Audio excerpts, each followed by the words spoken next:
What if I told you that dreaming was not just a way for your brain to pass the time while you slept? What if I told you that there was more to your mind than just your conscious thoughts and feelings?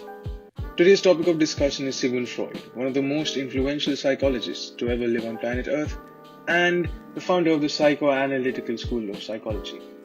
Born to a wool merchant in 1856, Freud lived in Freiburg, moving to Leipzig followed by Vienna, where a young Sigmund Freud would prove to be an outstanding student in his school.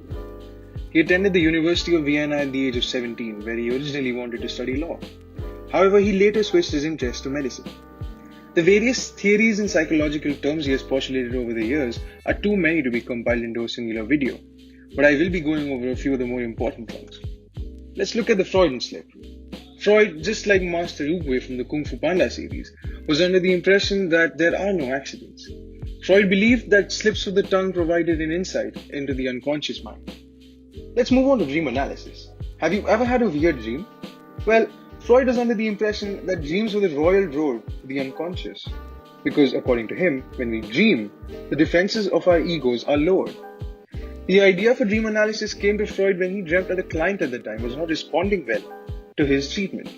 He later interpreted the dream as wish fulfillment. Next, let's look at a few of his theories. However, before we delve into his theories, I'd like to point out that psychoanalysis is a form of therapy, just as it is a school of thought. Freud would have a client lie down on a couch and ask them to relax while he sat back and took notes. Psychoanalysis would take a long time, often spanning sessions of 2 to 5 meetings per week for many years. The first theory that we're going to look at is called structure of personality. Sigmund Freud's psychoanalytical theory of personality postulates that human behavior is the result of interactions between the three components of the mind: id, ego, and superego. This theory places great emphasis on the role of unconscious psychological contexts in shaping behavior and personality. Id. The id works on the pleasure principle, which means that it requires immediate gratification of basic physical needs and urges. Superego. The superego works on the morality principle. It is concerned with our morals and social rules.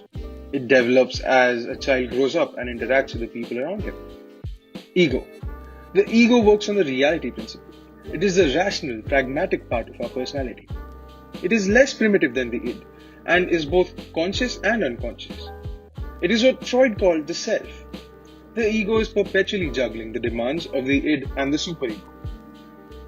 Up next, let's take another look at one of Sigmund Freud's theories, levels of consciousness. For years, Buddhism has theorized that there are concepts such as the conscious and unconscious.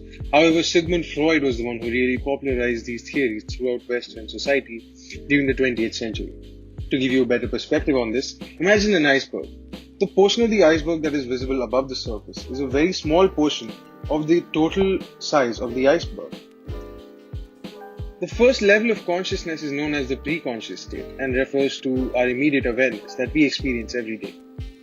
We use our pre-conscious state when we analyze, make decisions, and use our senses. This state consists of what we are aware of at any point in time. It also contains all the memories we can readily access. The second, deeper layer of the mind is called the consciousness. It is the source of all our dreams, the repository of all remembered experiences, tendencies, and impressions left by these experiences. The third and deepest layer is known as the unconscious, and this contains our biologically based instincts, for example, sex and aggression. To wrap things up, the unconscious is the part of our mind that contains all sorts of significant and disturbing material that never reaches our awareness because they are too threatening and controversial to confront. Psychology is a dynamic subject, and viewpoints always keep shifting.